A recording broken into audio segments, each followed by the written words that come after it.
and looked up from her textbook to the gentle glow of her phone, where a notification reminded her of her upcoming work shift.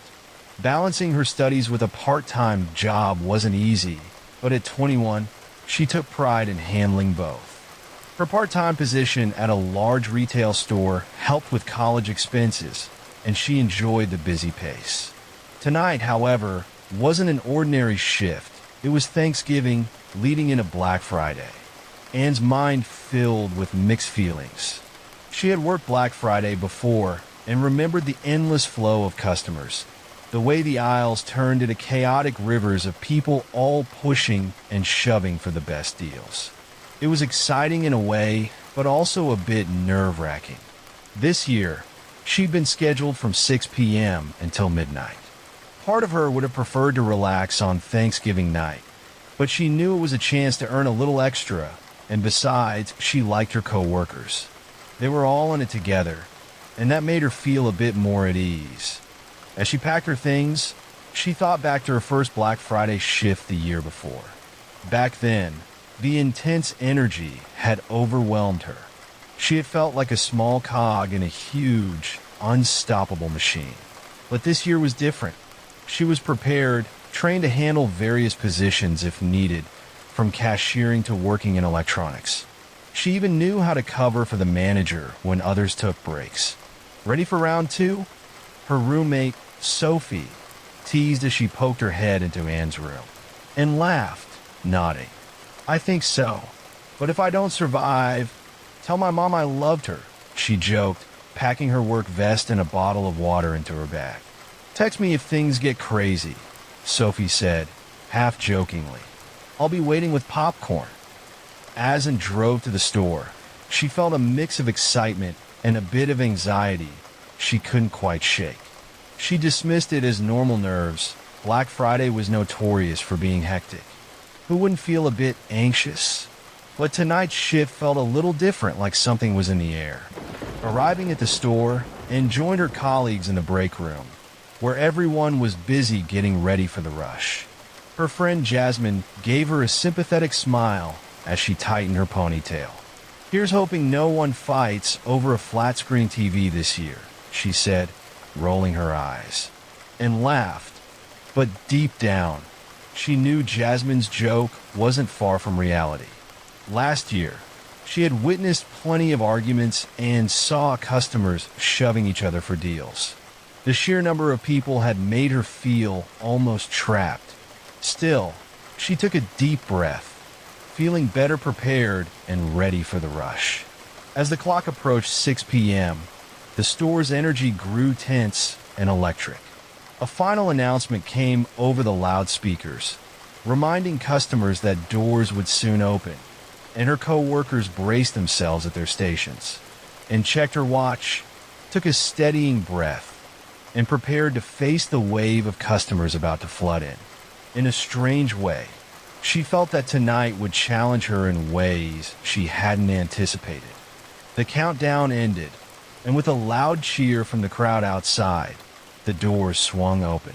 A rush of people poured into the store, their voices blending into a chaotic hum that filled every aisle and corner. Anne's stomach did a small flip as she watched the stream of customers, all with bright eyes focused on Black Friday deals. Stationed at the front register, and got to work immediately, her fingers moving quickly over the buttons as she scanned item after item. Each beep of the scanner blurred into the next. People lined up in every lane, their baskets overflowing with electronics, toys, and appliances, their faces showing impatience. The air smelled of coffee, wool coats, and a hint of cold from outside, and was caught in the flow, barely able to catch her breath between transactions. The tension in the air was thick, a raw, frenzied energy that only Black Friday seemed to bring out in people. She reminded herself to avoid eye contact with anyone who seemed particularly irritated. Last year had taught her that people could be unpredictable when it came to must-have items. By 7 p.m., the store was packed, and Anne's hands were starting to ache. As she handed a receipt to a woman holding a stack of video games, She took a brief moment to glance around the store. The electronics section was unsurprisingly a hot spot. She could see a crowd gathered around the TV displays, people reaching over each other, their faces intense and eager. She spotted Jasmine in the electronics area, her hands full with a few expensive items, and could only imagine what it was like for Jasmine, who had the challenging task of keeping order in one of the busiest parts of the store. And returned to her register, ringing up items as quickly as she could, her voice growing hoarse from repeating, "Thank you, have a great night," over and over. At one point, a tall man in a heavy coat and baseball cap stopped in her line. His expression was intense, his mouth a thin line as he stared at her, and gave him a polite smile, but he didn't smile back. He simply watched her with an unreadable expression as she scanned his items. "Busy night," she said, trying to break the silence. The man just grunted in response, his eyes fixed on her hands as if making sure she didn't overcharge him by a penny. She handed him his receipt, and he gave her one last look before grabbing his bag and disappearing into the crowd, and let out a quiet sigh of relief, glad he was gone. But she felt her nerves start to fray.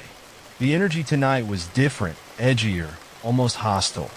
This Black Friday shift was turning out to be much different from her first. She tried to distract herself by keeping an eye on her fellow employees whenever she had a moment. Across from her, a young seasonal worker named Kyle was struggling with a line at his register, his face red as he fumbled with the cash drawer. Behind her, stockers were bringing in more items, pushing carts full of goods through the narrow aisles as customers dodged out of their way. Anne's gaze drifted back to the electronics section. She noticed Jasmine handling a growing line of customers with calm professionalism, and admired her friend's composure, wondering if she'd ever feel that confident. But then, her eyes caught someone unusual, a middle-aged man standing on the edge of the electronics section, staring at the flat-screen TVs. Unlike other shoppers, he wasn't searching frantically for items or talking to anyone. He was just watching. Something about him made her feel uneasy, but she quickly brushed it off. With so many people around, anyone could seem suspicious. Black Friday brought out all kinds. Back at her register, and focused as a woman pushed a basket of toys onto the counter. The customer's children clung to her, whining to go home, while the mother looked at and with pleading eyes, and offered a sympathetic smile as she scanned the items quickly, handing her the receipt with a practiced, "Thank you. Have a great night." The woman sighed, giving in a look of weary gratitude before guiding her kids out of the store, and watched them go, feeling a pang of envy. They got to leave, but she still had hours left. As the clock approached 9 p.m., the crowd peaked. It was an endless wave of faces, all pushing for deals. Anne's arms felt heavy, her throat dry, but she kept going, driven by sheer determination. The thought of her paycheck at the end of the week kept her moving. But as the night wore on, Anne's unease grew. She kept glimpsing the same man from the electronics section, the one who looked out of place. He was now moving through the aisles near her register, glancing in her direction occasionally, his expression unreadable, and told herself she was imagining things. But each time she saw him, her stomach twisted. A little after 11 p.m., just as her shift was almost over, Anne's manager came over. "I need to take a quick break," he said, looking exhausted.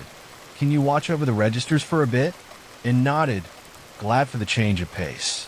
All she had to do was keep an eye on the registers, make sure customers were behaving, and keep everything in order. After hours of scanning items, it felt like a relief, standing by the registers and watched her co-workers continue their transactions. The lines had thinned, but the store was still full. She took a deep breath, finally able to observe the crowd more closely. Then she saw him again, the same man, now heading toward her with a large TV in his cart. His expression was unreadable as he approached, and Anne's pulse quickened, a sense of unease creeping over her. When their eyes met, he gave her a small, almost hesitant smile. "Excuse me," he said in a low voice. "Could you help me load this into my car?" And hesitated, feeling a strange reluctance. But helping customers was part of her job, and his request seemed normal. Forcing a smile, she replied, "Of course," and stepped away from the registers. As she followed him through the store, her unease grew. Her footsteps slowed as they approached the doors leading to the parking lot. The man was silent, pushing the cart in front of him, and then found herself looking around, hoping to spot a familiar face or one of her co-workers. But in the late-hour chaos, everyone was busy. They walked through the double doors, stepping into the cold night air. The parking lot was still half full, lit by a few overhead lights that cast long shadows on the pavement. Anne adjusted her jacket, watching her breath form puffs in the chilly air as she followed him toward a dark SUV parked far from the entrance. They walked in silence, his footsteps heavy on the asphalt. Anne's skin tingled with unease, though she couldn't say exactly why. As they approached the SUV, he paused and turned to her, his face blank. "I'll open the back," he said, his voice calm but oddly flat. Anne's instincts screamed at her to leave, but she swallowed hard, telling herself she was overreacting. After all, he was just a customer asking for help. She'd be back inside the store soon, safe and sound. Or so she thought. The cold night air seeped into her skin as they walked across the dimly lit parking lot. The faint hum of traffic and the low sounds from the store faded, leaving only the crunch of gravel and the creak of the shopping cart. The parking lot stretched ahead, with shadowed lanes where the light barely reached, and clutched her arms, the tension in her chest growing. Her instincts warned her, but she pushed them aside. It was her job to help customers, even if it meant going outside in the cold for a few minutes. The man walked in front of her, leading her further from the store, his broad shoulders rigid. He hadn't spoken since they'd left, keeping a steady pace as he pushed the TV toward his car, and tried to shake off her discomfort, focusing on her breath clouding in the air. She reminded herself that soon she'd be back inside, clocked out, and on her way home. This would all be over. They stopped at the far end of the parking lot, where his SUV sat like a dark shadow on the pavement. The man paused, glancing at her with a look she couldn't read under the hood pulled low over his forehead. He gestured to the back of the SUV, signaling he'd open it, and then automatically stepped forward to help. Her focus narrowed to the task at hand, her fingers slightly numb as she reached for the latch. As the SUV's trunk opened and glanced inside, the back seats had been folded down, leaving an empty space as if he was preparing to carry something larger than a TV. She noticed it briefly, but dismissed the thought, focusing on figuring out how to fit the oversized TV inside. The man was at the front of the vehicle, seemingly searching for something. She heard a faint clang as he dropped his keys, muttering under his breath. He glanced back at her, his expression a mix of frustration and apology, then pointed at her phone, gesturing for her to use its flashlight. Anne's heart pounded in her chest, but she reminded herself it was probably just a minor inconvenience. Without overthinking, she handed the man her phone, too tired to process the faint sense of unease prickling at her. As he took the phone, he turned back toward the front of the SUV, crouching down to search for his keys in the darkness, and focus on the task at hand, positioning herself by the open trunk and inspecting the back seat area to see how to fit the TV in. She leaned in, adjusting her grip, angling the TV for a better fit. The next moment was almost eerily silent, broken only by a sudden, sharp click that echoed in the quiet night, and froze as the sound registered, its meaning slowly sinking in.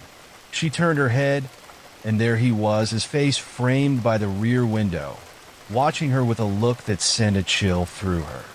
The trunk had closed with a solid thud, and the lock had engaged.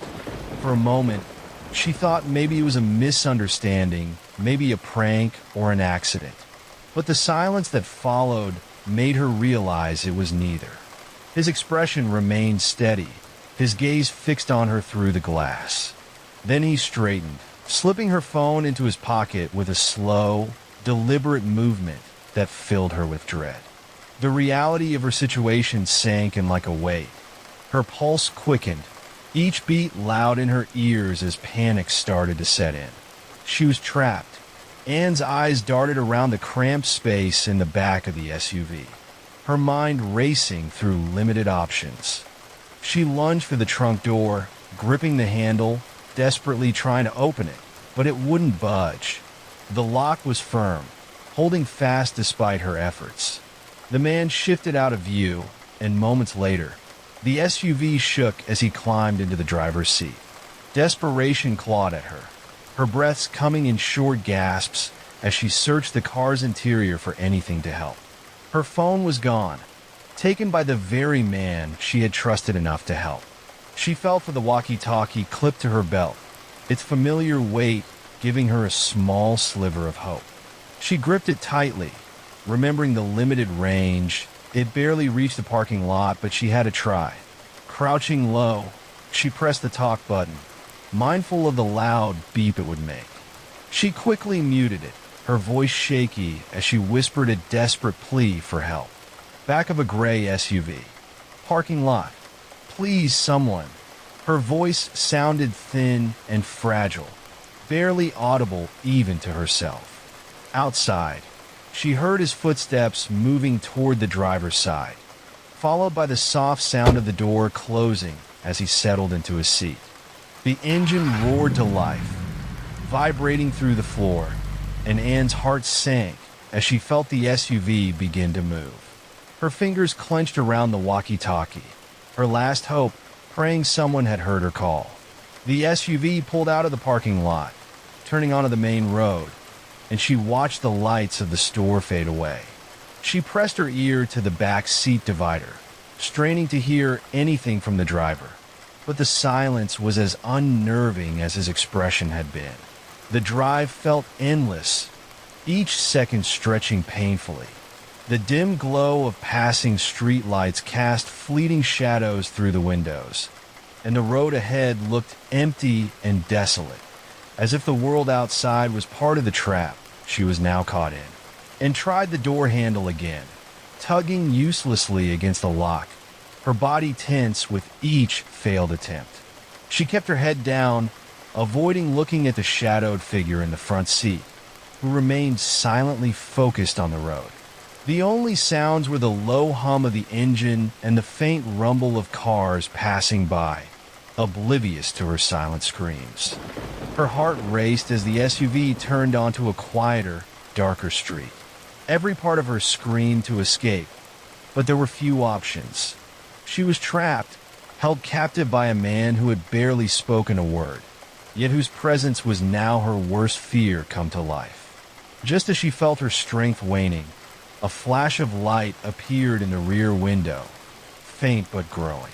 Her eyes widened, her heart pounding with renewed hope as the familiar red and blue lights of a police car drew closer. She strained to see, her breath catching as the man's grip on the wheel tightened. The lights grew brighter, filling the SUV with an eerie, pulsing glow. She saw his knuckles whiten, his body stiffen. In one abrupt motion, he pulled the SUV over, the tires crunching on the gravel shoulder. Then, everything was silent. The police car stopped behind them, casting rhythmic shadows inside the SUV. Anne's heart raced, a mix of terror and relief as she waited, holding her breath as footsteps approached the vehicle. The next moments were a blur.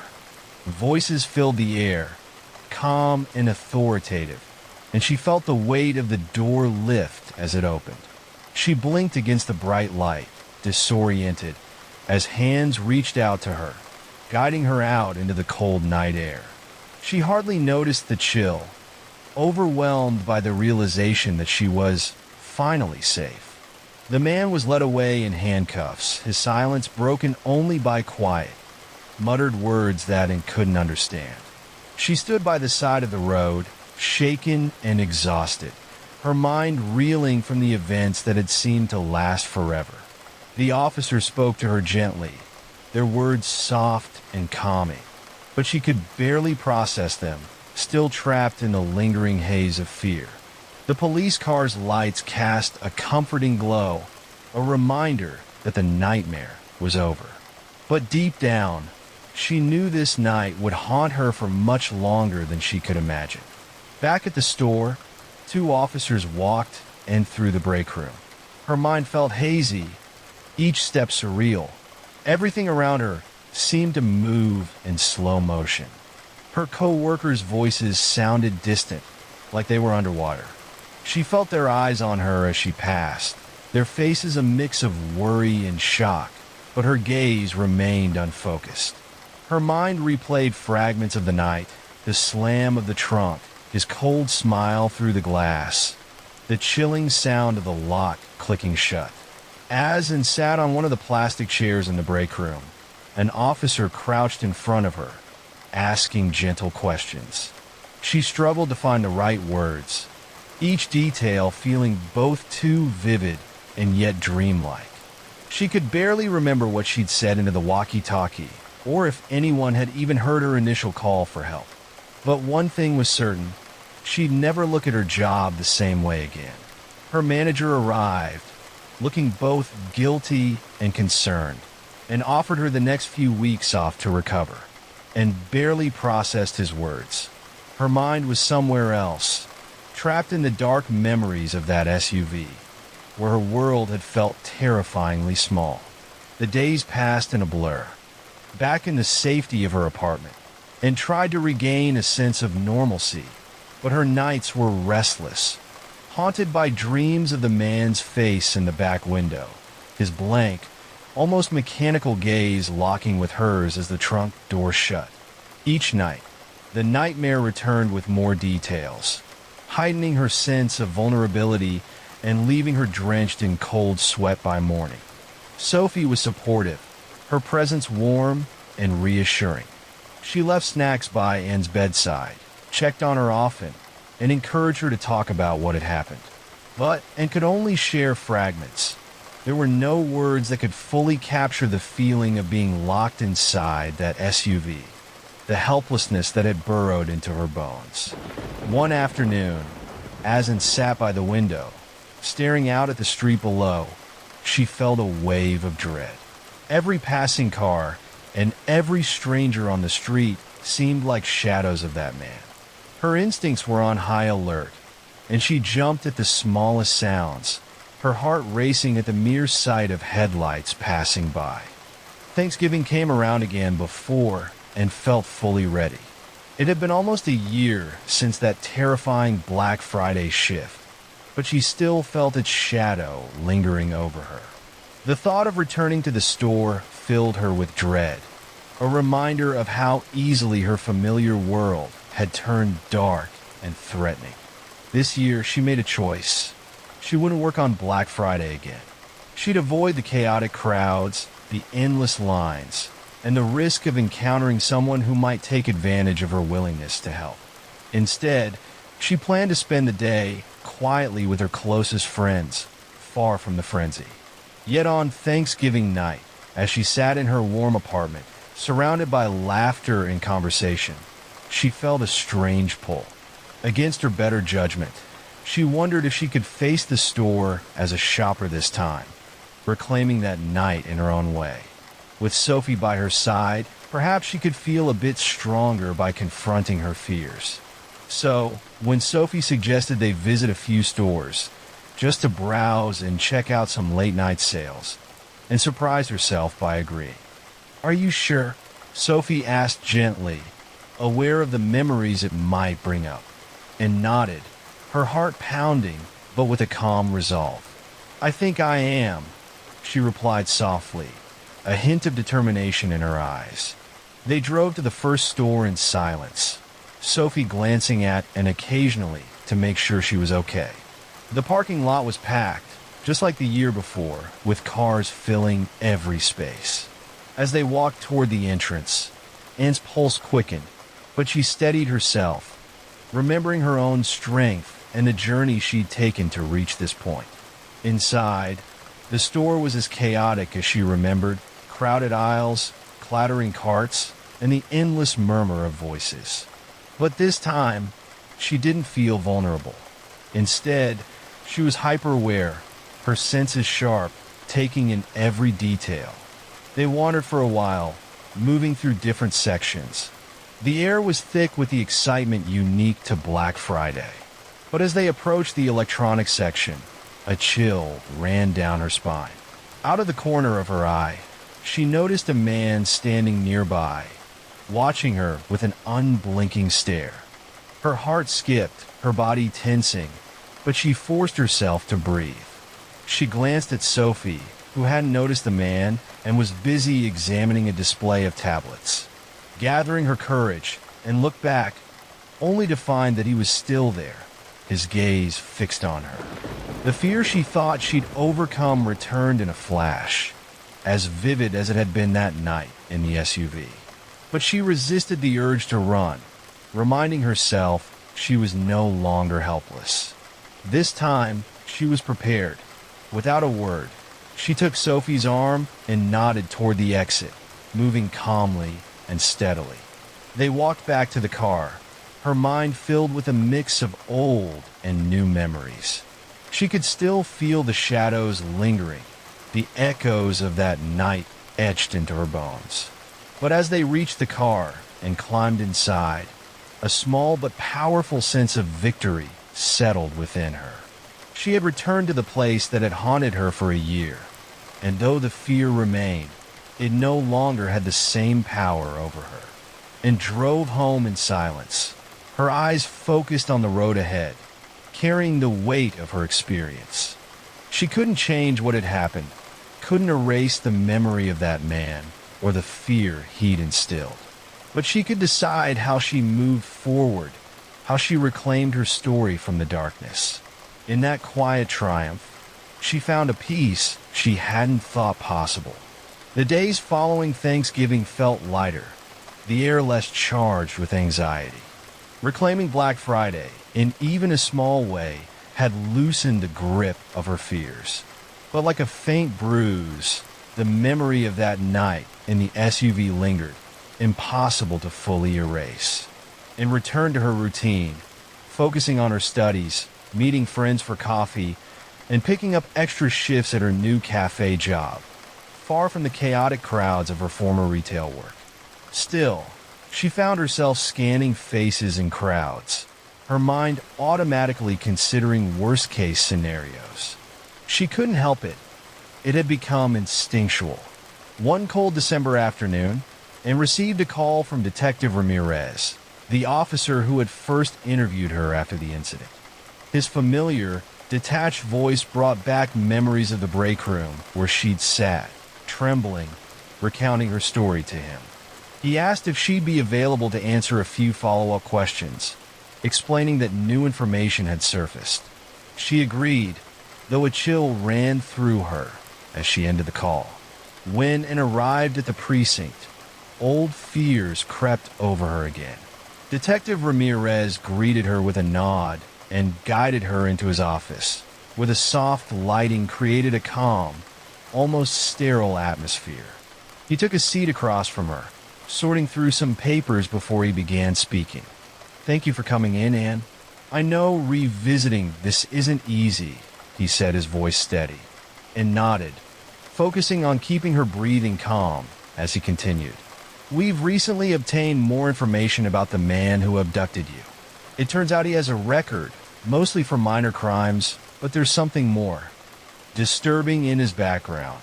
It appears he had been planning similar incidents for months, maybe even years." Anne's stomach tightened as she absorbed his words.